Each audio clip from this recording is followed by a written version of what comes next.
There are approximately 7 octillion atoms inside your body right now. 7, followed by 27 zeros.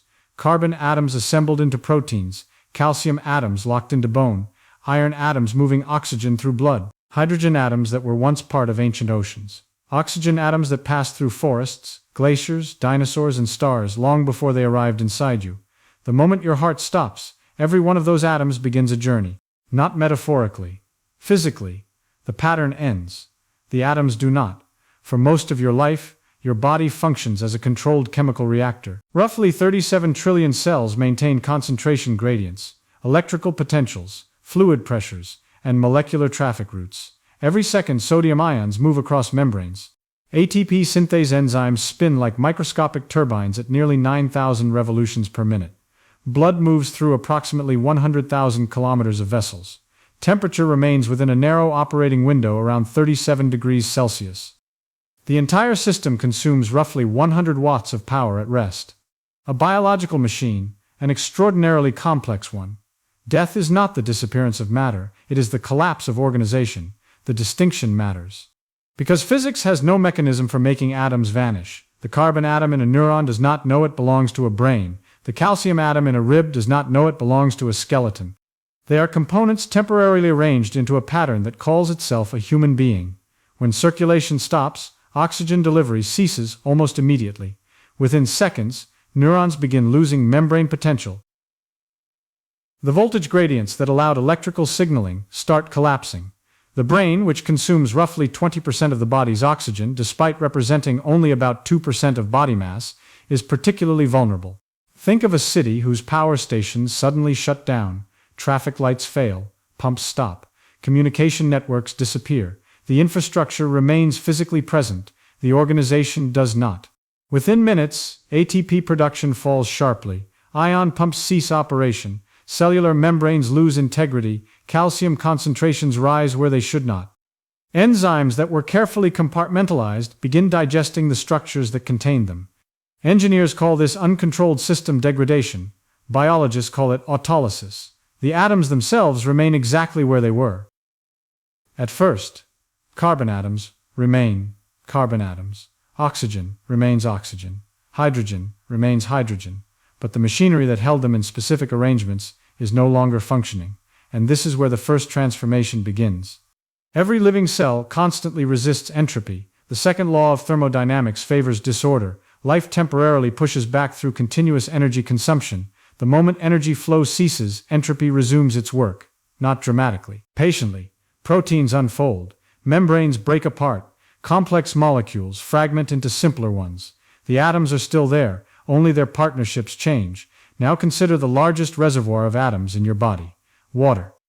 An average adult contains roughly 42 liters of water. That corresponds to approximately 1.4 sextillion molecules. The oxygen and hydrogen atoms within those molecules are not permanently attached to you. Even during life, water molecules enter and leave continuously through respiration, perspiration, urination, and evaporation. You are already leaking atoms, constantly. A study published in Nature estimated that many atoms within the human body are replaced over time through normal metabolic turnover. The body feels permanent because the pattern persists, not because the matter remains fixed. This realization changes the question. Your atoms were never entirely yours. You borrowed them. Death simply accelerates the return. Within days of burial, microorganisms begin expanding their territory. Bacteria already present inside the digestive tract encounter a radically altered environment. During life, the immune system maintained boundaries. After death, those boundaries disappear. The bacterial population becomes an uncontrolled biochemical workforce, trillions of microscopic decomposers. Each organism operates according to simple chemical rules, break large molecules into smaller ones, extract usable energy. Replicate. The process produces carbon dioxide, methane, hydrogen sulfide, ammonia, and numerous other compounds. Atoms that once formed skin cells become atmospheric gases. Atoms that once formed muscle proteins become microbial biomass. Atoms that once participated in conscious thought become food, not symbolic food, literal food. And here is where the story becomes larger than biology, because the destination of an atom depends entirely on physics. Take a single carbon atom located in a neuron of the cerebral cortex. Suppose decomposition converts that carbon into carbon dioxide, one molecule among billions. The molecule diffuses through soil pores. Eventually it reaches the atmosphere. Now it joins a reservoir containing approximately 3 trillion tons of atmospheric carbon dioxide. The atom is free, wind patterns transport it across continents. It may circle the planet multiple times. Atmospheric mixing occurs on scales of months to years. Then something interesting happens. A leaf captures sunlight. Photosynthesis begins. Inside chloroplasts, the enzyme rubisco encounters the carbon dioxide molecule containing your former neuron atom. Through the Calvin cycle, solar energy drives carbon fixation. The carbon atom becomes part of a sugar molecule. Now it belongs to a tree. Not permanently. Nothing is permanent. Perhaps the tree grows new wood. The carbon becomes part of cellulose. Maybe it remains there for decades, perhaps centuries, or perhaps a caterpillar consumes the leaf. The atom moves again. Now it belongs to an insect, then a bird, then another ecosystem, then another atmosphere, then another ocean. The journey continues indefinitely. Matter cycles, patterns emerge and disappear. The atoms persist. Now I want you to think about calcium. Approximately 99% of your body's calcium resides inside bone, roughly 1 kilogram in total. These calcium atoms have already experienced extraordinary journeys before arriving in your skeleton. Every calcium atom originated inside a star, not metaphorically, literally. The early universe contained mostly hydrogen and helium. Heavier elements required stellar furnaces. Inside massive stars, nuclear fusion generated progressively larger atomic nuclei: carbon, oxygen, neon, magnesium, silicon, eventually calcium. When those stars died, supernova explosions scattered newly forged elements across interstellar space. The calcium in your femur was manufactured billions of years before Earth existed, long before biology, long before oceans, long before the sun. Astronomer Carl Sagan popularized the phrase star stuff, but the underlying physics is straightforward. Stellar nucleosynthesis creates heavy elements. Supernovae distribute them. Planetary formation incorporates them. Your skeleton is assembled from ancient stellar debris.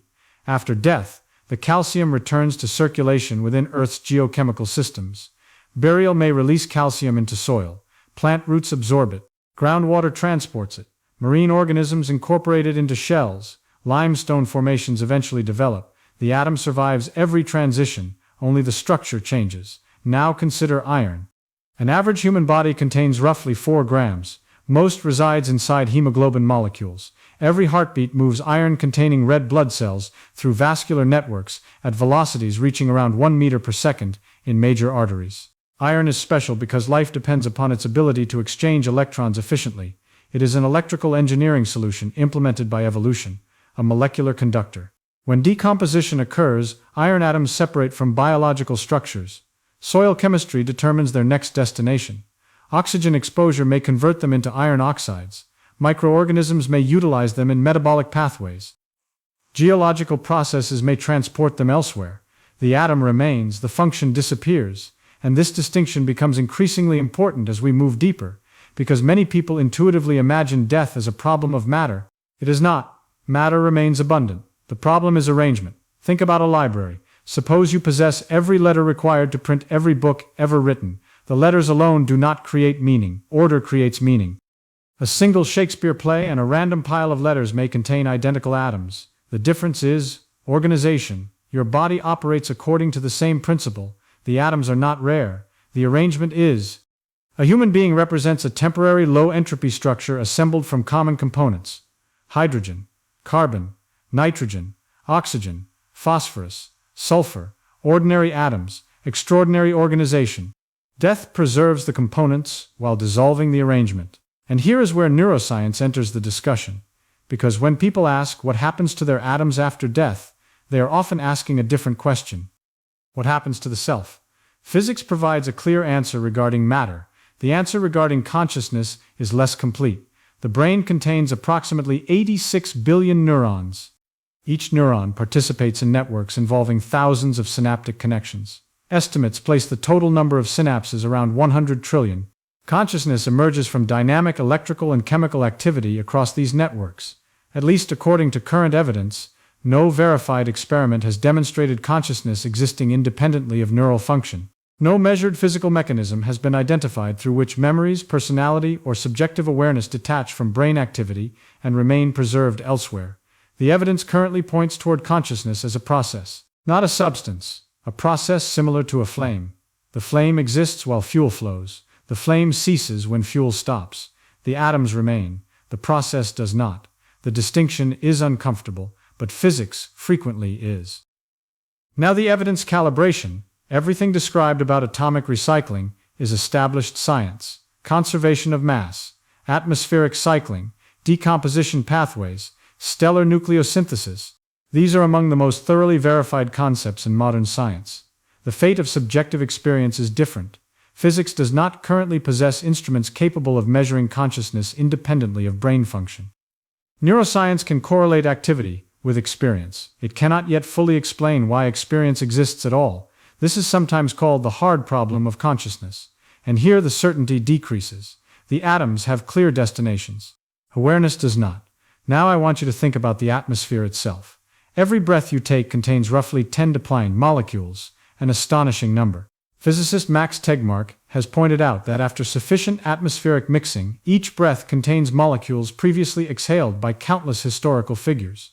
Statistically, some molecules entering your lungs likely passed through Julius Caesar, Isaac Newton, Marie Curie, or Abraham Lincoln. The numbers make this unavoidable. Atmospheric reservoirs are enormous. But molecular counts are even larger. Atoms travel, they do not respect ownership. The oxygen atom entering your bloodstream today may once have circulated through an ancient forest. It may have crossed the respiratory surfaces of extinct animals. It may have spent millennia dissolved in seawater. Matter has a memory of movement, not identity, movement. And after your death, your atoms join that movement again. The boundaries disappear. The exchange continues. There is another layer operating at the same time. Energy. Many people ask whether energy survives death because they have heard that energy cannot be destroyed. The statement is correct. The interpretation often is not. Your body contains chemical potential energy stored in molecular bonds. During life, metabolism converts that energy into heat, motion, electrical activity, and biochemical work. At death, those energy transformations continue briefly before dissipating. Heat radiates into the environment. Chemical energy fuels decomposition. Energy remains conserved. But conservation does not imply preservation of personal identity. A battery's energy can power many different devices. The energy survives. The specific device does not. Physics distinguishes carefully between energy and information. This distinction matters enormously, because information describes arrangement. The arrangement is what made you. And information, unlike matter, requires physical storage. Destroy the storage medium, and the information disappears. A burned book retains its atoms, not its story. A dismantled computer retains its silicon, not its software. The human brain follows the same principle. The atoms persist. The informational pattern ceases. Here is the part of this story that I find poignant, not because it is sentimental, because it is physical. The carbon atom in your hand today may eventually become part of a leaf, then an insect, then a bird, then a forest, then an ocean microorganism, then another atmosphere, then another living creature. The atom will participate in countless future structures. None of them will know where it came from, because atoms do not carry biographies. They carry mass, charge, spin, and quantum properties, nothing more. Yet somehow those indifferent particles assembled into you for a brief interval measured against cosmic timescales. They formed eyes capable of observing stars. They formed neurons capable of questioning existence. They formed a pattern capable of wondering where its atoms will go when it ends. That is a remarkable feedback loop. Matter produced a system capable of contemplating matter. The universe generated a mechanism for examining itself. Briefly. Then the mechanism dissolves. The atoms continue, and eventually, given enough time, every atom currently inside your body will leave it. Some will enter plants. Some will enter oceans. Some will enter animals. Some will remain underground. Some may become part of future human beings. Some may remain in geological formations for millions of years. The trajectories differ. The principle does not. Nothing leaves the system. Only the arrangement changes, which brings us back to the beginning. 7 octillion atoms. Right now, they are organized into a pattern called U, a pattern capable of reading these words. A pattern capable of memory, anticipation, language, and self-awareness. One day that organization will end. The carbon will continue. The calcium will continue. The iron will continue. The hydrogen, oxygen, nitrogen, phosphorus, and sulfur will continue. Everything physical remains in motion. Everything material remains in circulation. The atoms continue. The pattern does not. And that is precisely what makes the pattern matter.